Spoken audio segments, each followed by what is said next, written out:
Good evening, everybody. Welcome.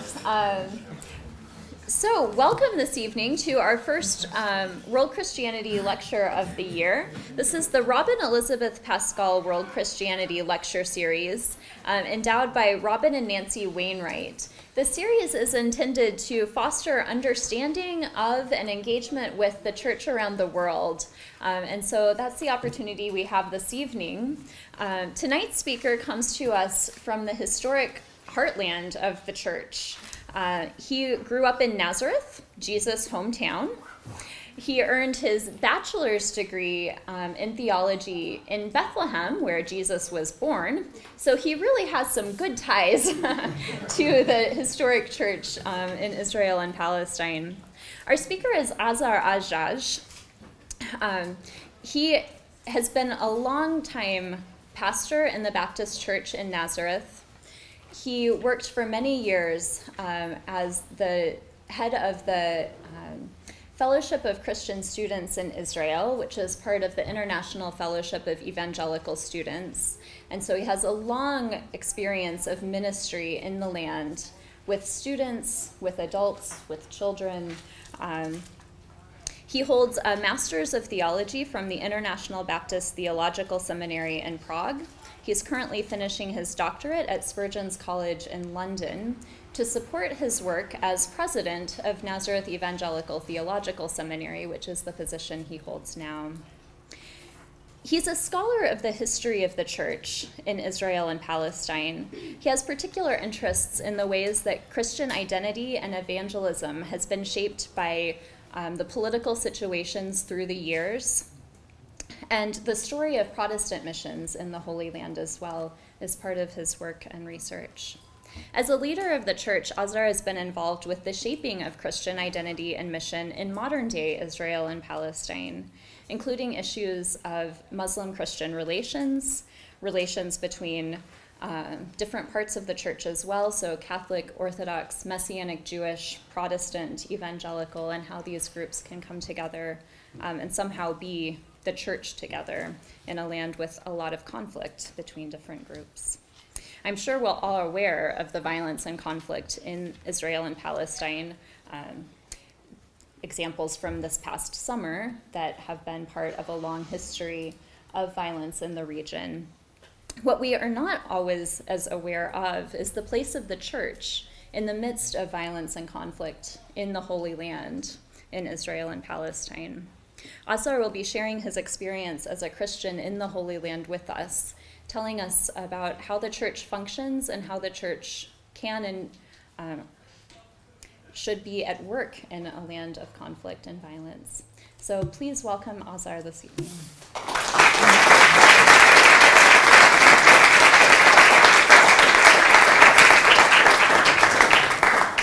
Thank you very much for hosting me and this opportunity to share with you about our story.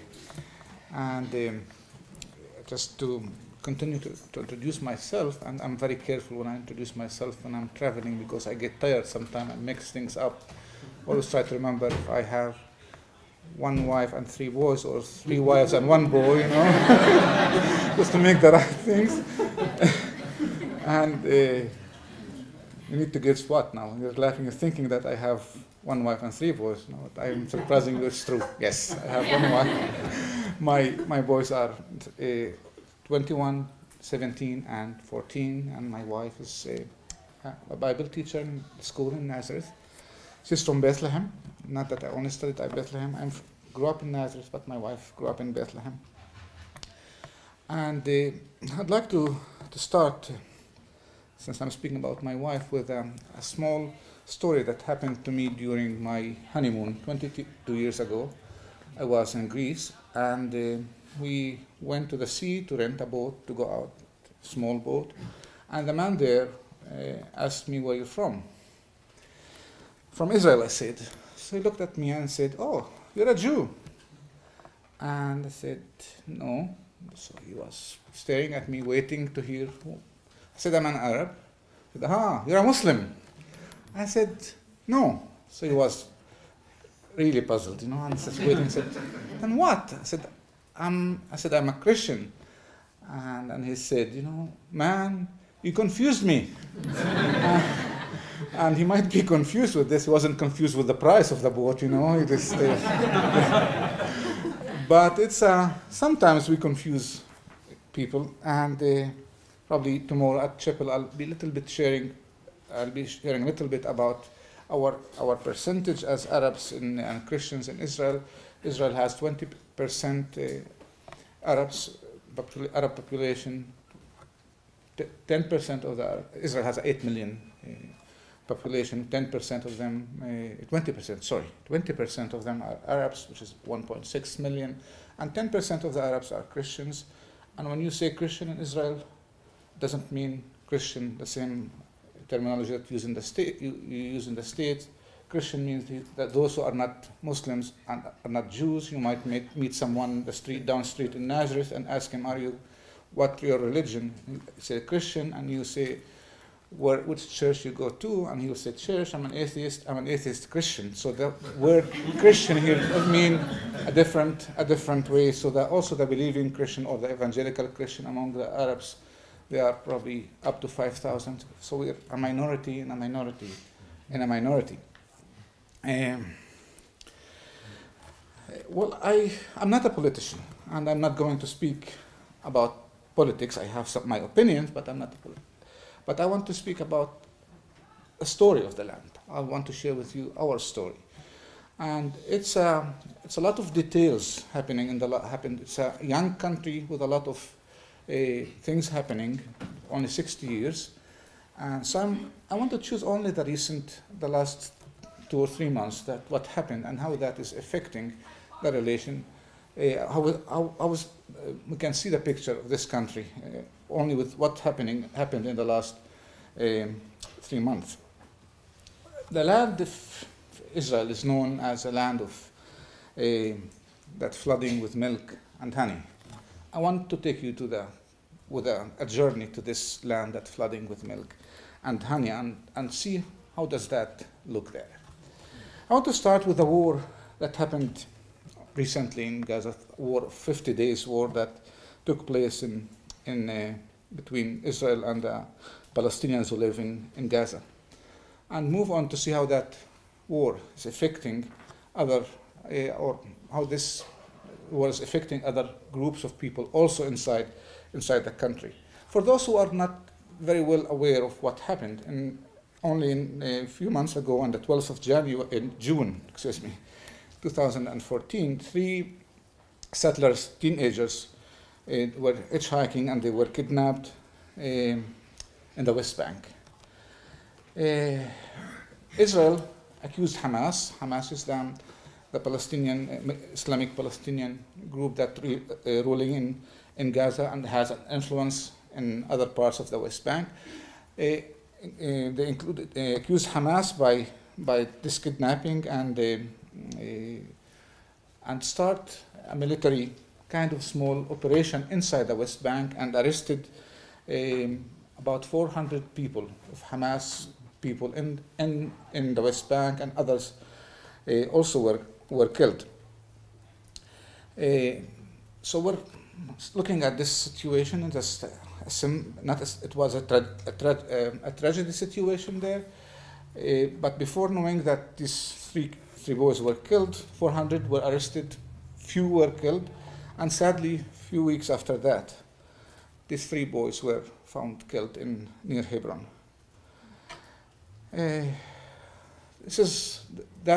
That affected the country very bad, because it was a big expectation that these young boys will be found alive, and sadly they were not. And as a result, or it looks like, seems to has been an almost immediate act to revenge. An Arab boy was kidnapped from Jerusalem, and he was burned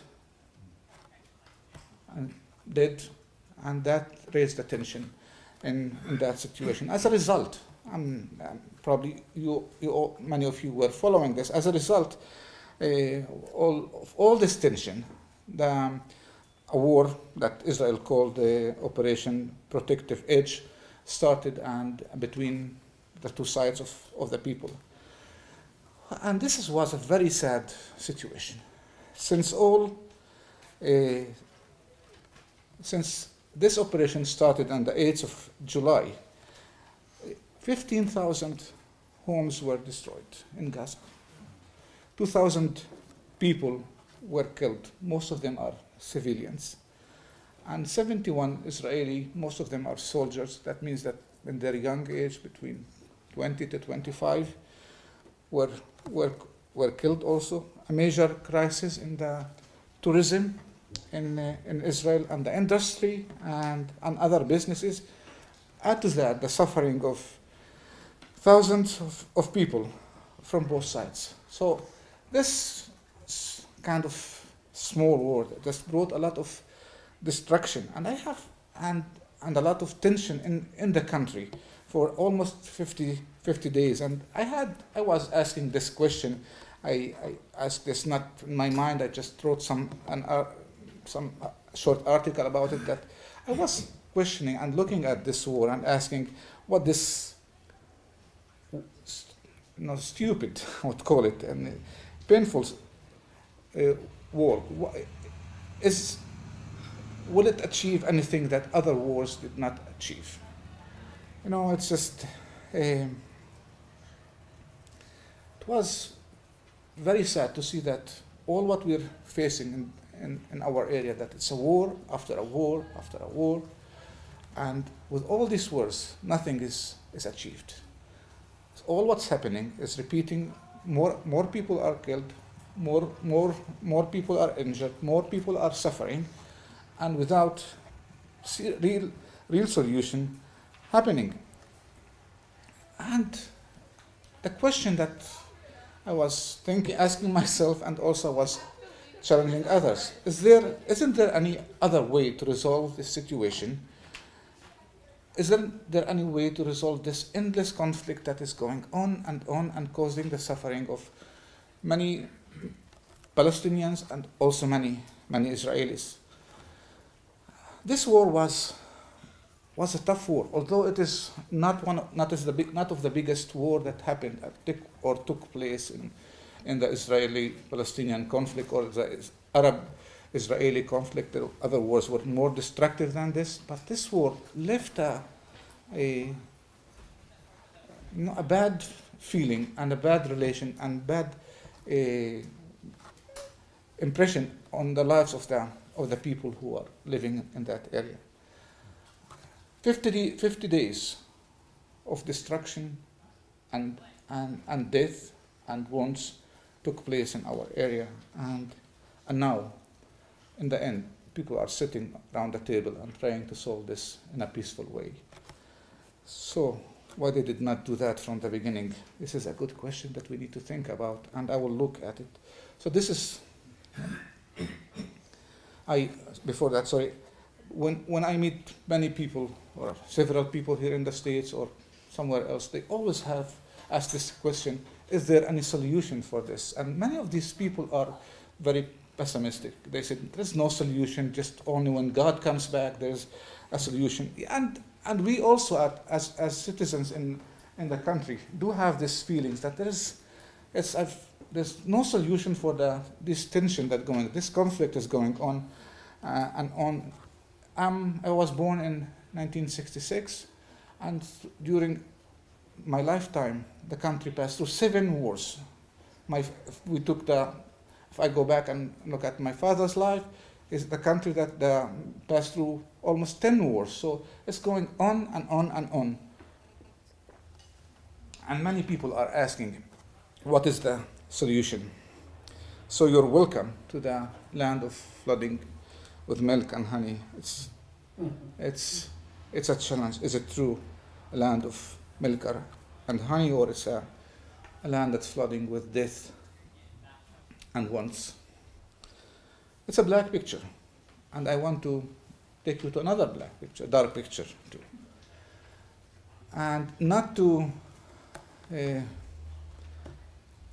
make you feel bad, but in order that all of us together feel that there is something we as Christians can do, but we need first to see the right picture. We need to see the right situation. in this country. So the war is ended, but the results of the war is continuing in the country.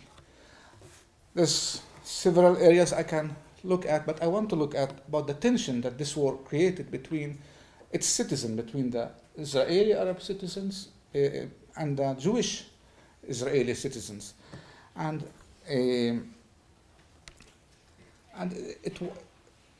for the last, I mean, I've reading many articles and reading many people what they're writing. The feelings are very bad.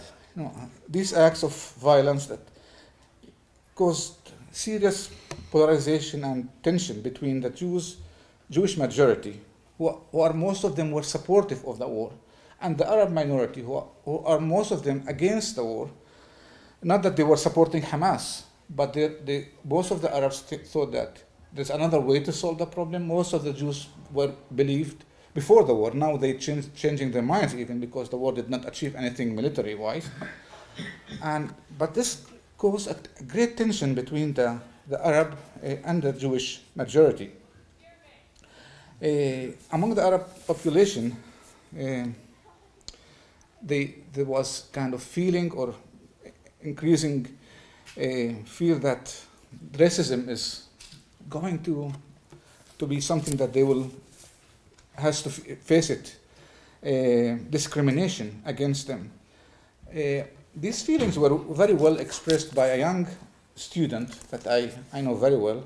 She wrote in her Facebook, and I want to read what she wrote exactly, just to give you, to let you feel what some of the people were feeling back in Israel. She's writing, "I have never been scared from sirens or any missiles falling nearby. And this might have a psychological or logical explanation. However, the real fear I'm having lately is from the Israeli society that I live in, and I cannot run away from it. The comments I hear from her friends and the people around, the comments I hear are so racist and truly terrorizing. I think the insane country we live in is the real fear for me. The unreasonable gap between human feeling and the response for the Israeli street is, in my opinion, a gap too large to bridge. What is happening in Gaza is not and should not be acceptable to anyone." She's asking, where can I run to? I ask myself. Thank God that He has promised me a safe place in heaven, because here it is not far from hell. It was, I mean, this young lady is expressing the difficulties, not her fear from the war, but her pain from people that she has been in relation with. This tension we probably, when we look at the news or you look at the news in your TV screens, you follow up with what's happening, and for many the war is ended, but no one goes to the small details that people that are facing every day. And she's expressing her frustration and fear and disappointment, and in a very strong way. This what she wrote really touched me very much, and made me think about how much this land, I mean that land in Israel, is dying for peace. And these feelings did not, or these challenges that happening in the Israeli community did not pop up very suddenly. It has been going for a long time. Some extremists are increasing in their numbers, and we are watching, for example, a sad phenomena happening in Israel called the price tag. Anyone heard about the price tag in Israel? Price tag is this. This is a term that a group of people are using. They are radical group of people to let the Israeli government and the world hear that there is a price to pay for any piece of land that they're returning for the Palestinian, any piece of land that they believe that it should be to Israel. And so there is a price for doing this, and they are going to take a revenge, or that will let people pay the price. This is the price tag they're doing. And this has happened not in Israel, this mainly happened in the West Bank, and those people were burning the fields of Palestinian farmers, or cutting the olive trees, or throwing stones at Palestinian cars, or other things that will make, or attacking even churches and mosques, to make the life of the Palestinian miserable and encourage them probably to leave. This happened in the West Bank, but in the recent days, last actually year and a half, these things moved into Israel too, so that the community in Israel is not only facing a fight between Israel and the neighboring country. There's a fight also inside the Israeli community, and these people moved to Israel, attacking several churches, sending letters to Christian leaders that they supposed to leave the country, and also attacking Muslim mosques and Muslims. And this price tag thing is only an example on the list of increasing difficulties and tension between Arab and Jews can go on and on and on. It is a land of course, milk and honey, but also it's a land of hatred.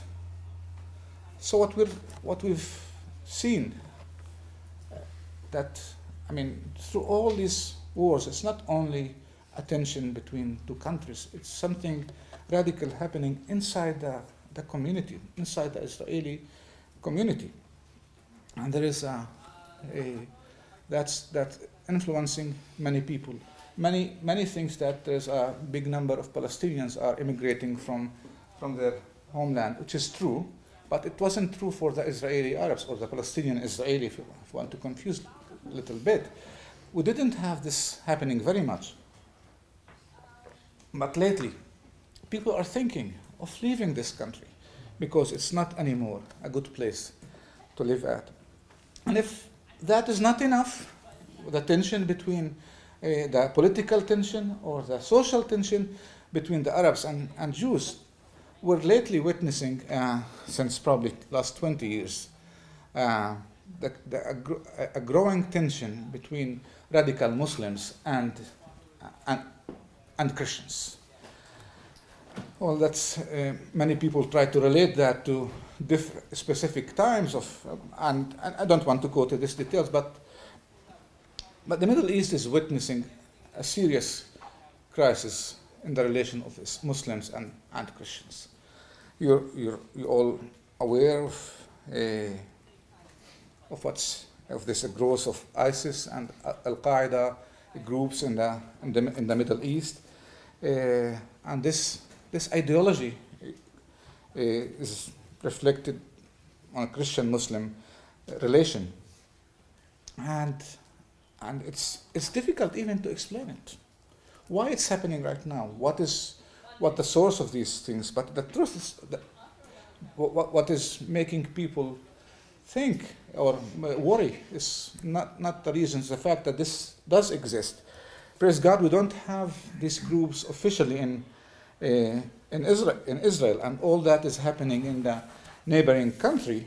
However, Christians in Israel, Arab Christians in Israel, are worried from these things. And please understand, I don't believe that all Muslims are extremists. I'm not speaking about a small group of Muslims that they are, influencing all this relation, and many Christians in Israel. I don't know very much, but I also believe that also in the West Bank, that they believe that this group of extremists or radical Muslim people are not behaving the same as ISIS is behaving, is because they don't have enough control. And if they would have enough control, they would behave the same. I'm not sure if that's true or not, but at least this is what people are going through. In Israel, we're a minority as Christians. We're only 10% of the Arab population, and any tension would between these two groups, which is where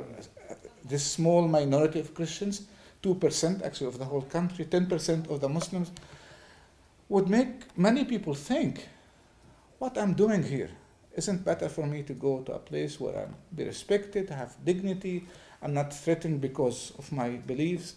So this is a serious challenge that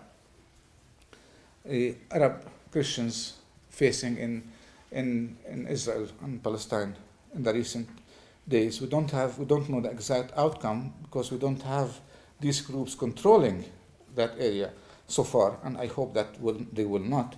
But people are worried. It is, again, probably a land of milk and honey, or a land of fear and lack of trust between the people.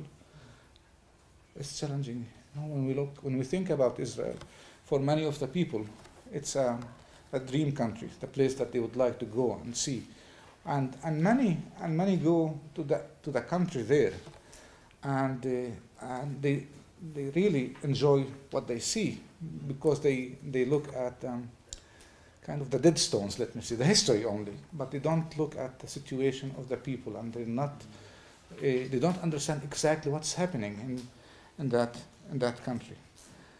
Well, the last dark picture I want to give before moving to a much optimistic view, it's when we think about all these groups of people, we might say that politicians are corrupted people, so we don't expect much of them. Jewish and Arab tension always will have radicals. That might happen everywhere, or Muslims and Christians. We don't have any control. I mean, this is not, things are not in our hand. But when we look about, let's say, the relation of the Jewish believers, the Messianic Jews, and the Christian Arabs, we said maybe there's a hope there at least. You know, it's just like if we lost hope in the politicians, lost hope in the relation with Muslim and Jews, maybe we have some hope in the relation in the body of Christ, at least between the Jewish Messianic Jews and Arab believers. Do you know when I say Messianic Jews, is it a term understood by everyone? Is the Messianic Jews is the group of Jewish people who believe they're Christian, and we call them. They don't like to be called Christian. They call themselves Messianic Jews. They believe that Christ is their Messiah. They have certain theologies that might be a little different from mine or yours, or maybe not. I'm not sure, but at least they're kind of group of Christian people, and they are our brothers and sisters. They're not, and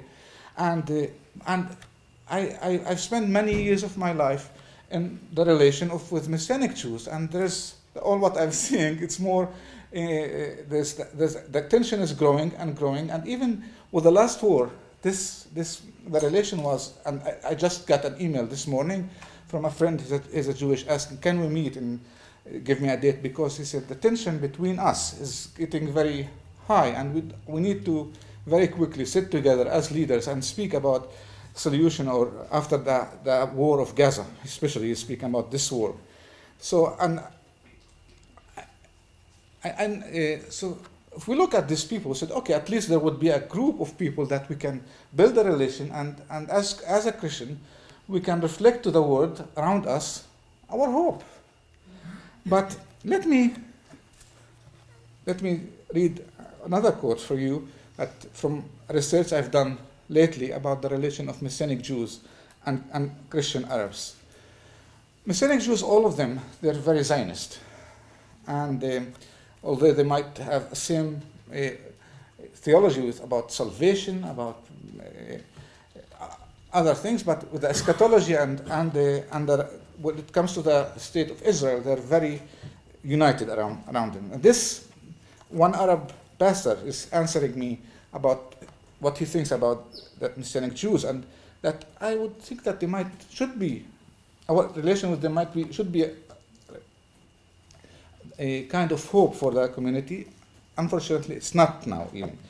He's writing, you would find that most of the Christian Arabs, speaking about himself, have a great sympathy with their Jewish brothers and sisters and understand the difficulties they face from their own people because they believe in the Messiah.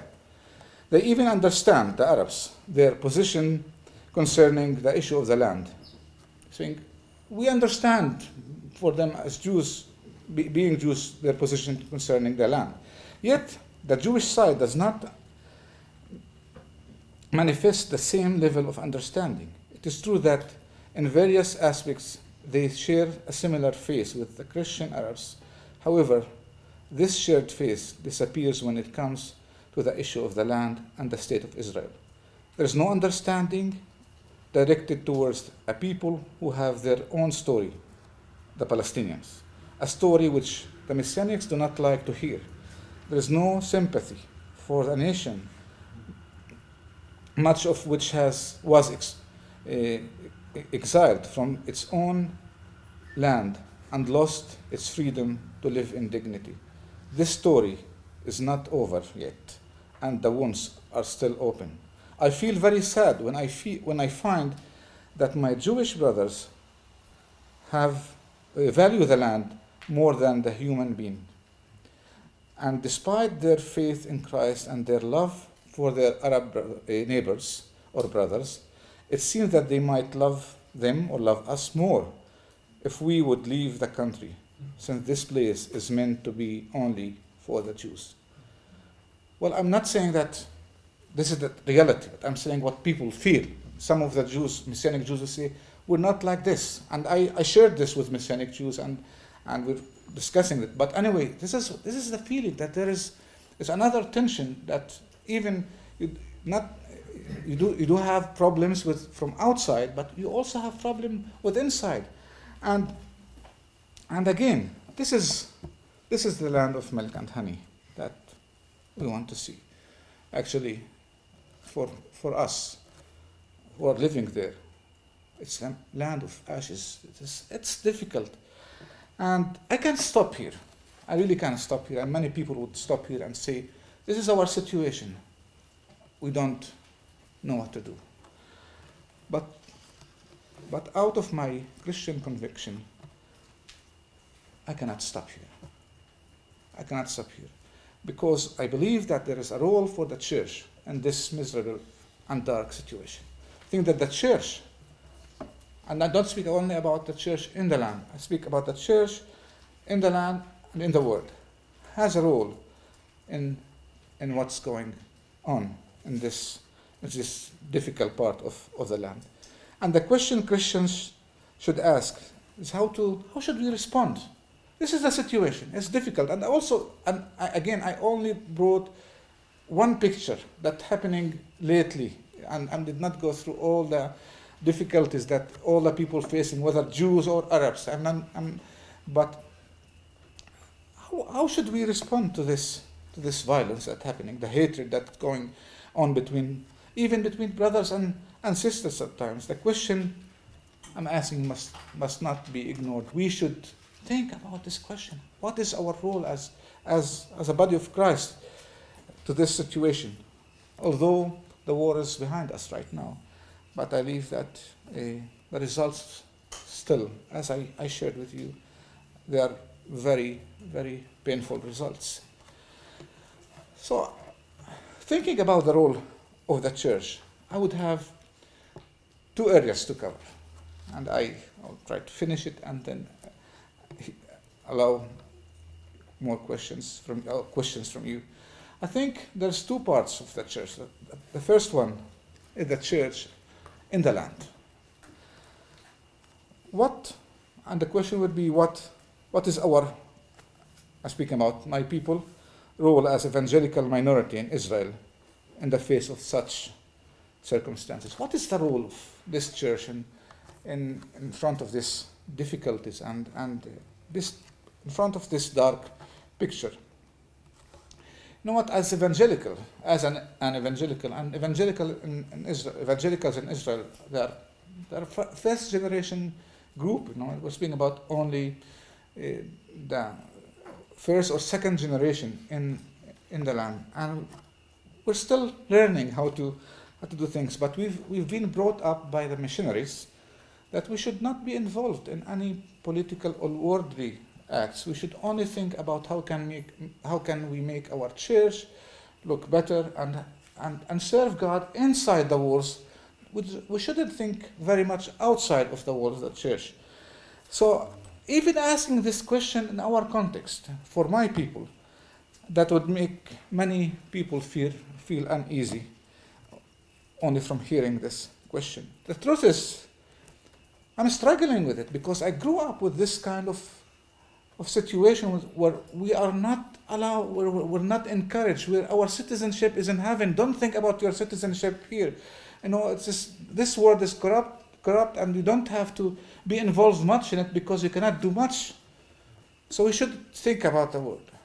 But, going through this situation, especially lately, for the last 10 years, I could not stop thinking about this verse that is Psalm 11:3. Sorry, ask when the foundation are being destroyed, what can the righteous do? And I look at our country and I see that the foundation of that country is being destroyed. And what can I do? What can I do as a righteous or as a Christian, or as a person who fears God in front of the racism, in front of the hatred, in front of the lack of tolerance, instead of in front of the suffering people? What is my role? And it's a difficult question. It's a very tough question for me to ask, because the answer is not an easy answer, and maybe there's no one simple, straightforward answer. But the fact that I am asking this question is the beginning of the church taking their role in this situation.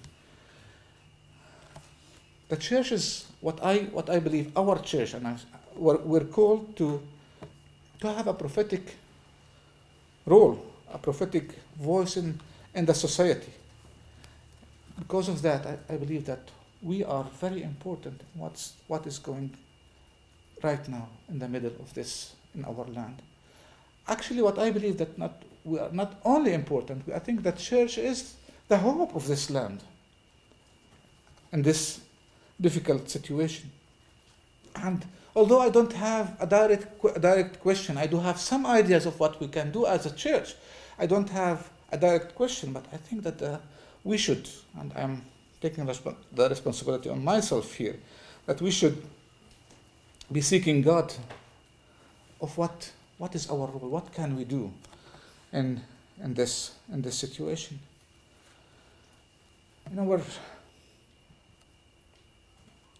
We cannot sit on the side. It's just as we've been raised up by our leaders in the past. We cannot bury our heads in the sand, hoping that all this will pass away. It's not passing away. It's going on and on and on and on. Doing that without the church taking its role and trying to bring or to answer the questions of the people, or to take part of giving hope to the people around us, we're leaving our members confused, and especially our younger generation, and they will be looking for answers outside of the church, because we're telling them that our gospel is not relevant for their problems. And it is a big challenge for the church, because our gospel is relevant to the situation, and we should seek out the ways that we can give hope for our people. And I'm not being specific here because it is not easy, and we're only now trying to work with some of the leaders, think and pray together to see what would be the role of the church in the recent conflicts that we're passing. So this is the first question, is geared towards the locals, and the locals in Israel have to answer this. Pastors and the leaders and others have to answer and seek ways to and to see where is the role of the church in giving hope. And the second question I would like to challenge you with is, what is the role of the international church, those who are not from outside of Israel, in such a situation? You know, there's a famous verse that probably all of you know that says that pray for the peace of Jerusalem. And I think many of the people who hear this verse or use this verse, they probably, and it's good way also to pray for the political peace of Jerusalem. And that's great. That's great to pray for the peace of Jerusalem, and pray for, it's great to pray that we'll have a peaceful, as Timothy says, and quiet lives. That's very important. It's great to pray for the peace in all the world. But when this verse is used, I think that it means another kind of peace. It means about, it probably relate the peace with the gospel, with the word, the peace that comes from the Prince of Peace, from Christ. So where is your role here? How could you be part of this? You know, many people says that they believe that Christ, as I mentioned here, Prince of Peace, here, Christ is the solution. And it's true and it's not true. Actually, I don't believe Christ is the solution, and bear with me a little bit, don't stone me. As many people use this, saying Christ is the solution, thinking about someone sitting in heaven, that he will come one day and save the people, and they have nothing to do. It's his responsibility. So Christ is the solution for the situation. Christ is the hope, and if this is what they mean, I don't agree that Christ is the solution. I agree. I think that the church is the solution. I think that the body of Christ, that Christ works through his body on the earth here and also in Israel to bring a solution to the people. So empowering the church in the Middle East will help the church to take its role and be a solution in this case. Once a man by the name Nehemiah asked about his brothers, about the remnant in Jerusalem. A small number of people, very small number. We're 5,000 or 160,000, whatever.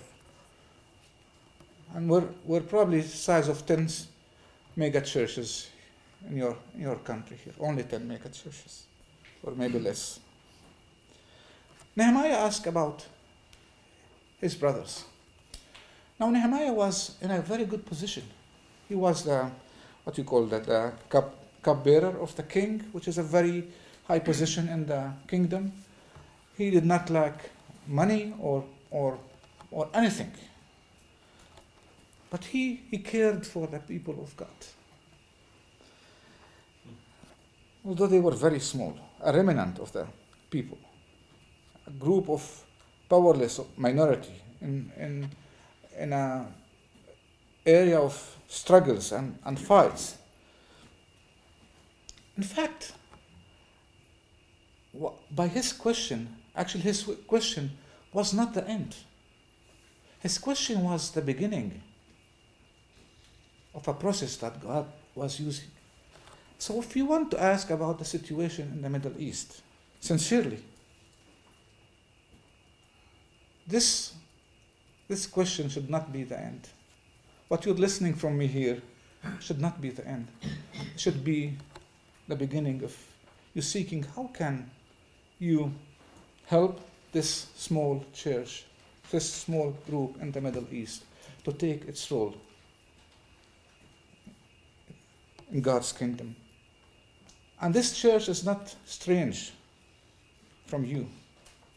They are your brothers and your sisters that they're having difficulties in that part of the land. When you remember to pray for the peace of Jerusalem, remember to pray with expectation that God will lead you And you should ask God, actually, what do you want from me? Why I'm praying? It's very important to think about this. This is the role of we're one body. We're different. We're in different locations, but we belong to one God. And your brothers and your sisters in the Middle East are challenged. And finally, for many centuries, as a minority under different regimes, in the last, I was through my research, in the last century, we've been under 3 regimes. We've been under the Ottoman Empire, then the British Mandate, and then the Israeli state. And during all this, and Christians were facing challenges all these times. Actually, Christians were facing challenges for the last 15 centuries in the Middle East. So in the 7th century, in the start of Islam, I don't want to go back, Arab Christians, let me say, they were facing serious challenges, and it's continuing up till now. If you're not getting it, it's 1,500 years. It's not only 15, it's 1,500 years. Christians were facing serious challenges in the Middle East, and it's not my subject to talk about it tonight, but during all this time, the response of Christians was one of 3. The first is to be quiet, to say, okay, we can't do anything, let's be quiet, and it's the best thing to do. The second was to say, okay, we want to call for military forces to help us and fight these people. The first failed because the church decreased. The second is just bringing backfiring on us. And the third option was to leave. And I don't believe that, and I think none of these are the right solution for the Middle East. I believe that the right solution, where the population of Christians is less than 2% right now, is that these people will take their role as children of God and seek the way to bring hope to this hopeless country and area. I invited you to go for a journey to the land that flooding milk and honey. And the truth is, I think it is land of flood, it could be flooding with milk and honey if the church will stand up and raise up and takes its roles and bring hope for the people around. So, yes, there is ashes, but with the right mission for the church in the Middle East, ashes, or we can see beauty for the ashes that we're living in. I would like to give you some time to have any questions. I hope I can answer questions. Again, I only shared my heart with you. I did not share a long history. It's only what's going in the country and what do I believe we as local Christian in the land we should do, and what you as Christians from outside, how can you stand beside the church and the Christians and give hope for the people there.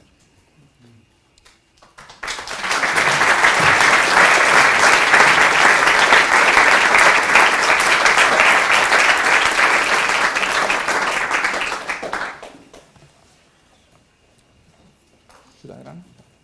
Okay. Yes. Over here. Yeah. Jim, yeah. Okay. In Arabic, please. How does the state of Israel treat Arab Christians such as yourself? Yeah. Well, we're equal citizens.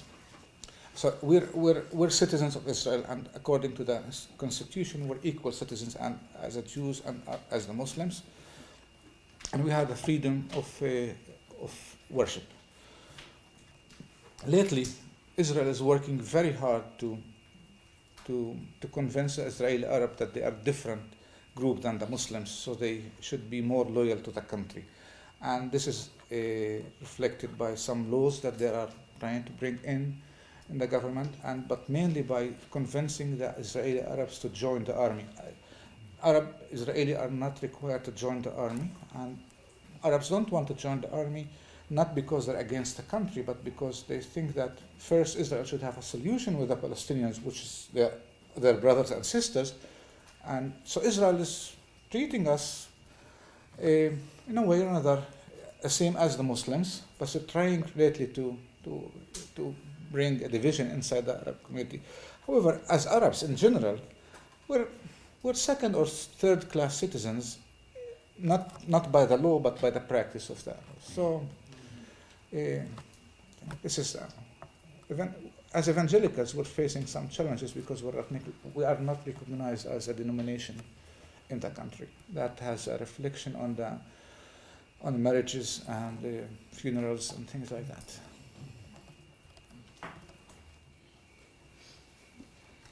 Yeah. Thank you so much for joining us.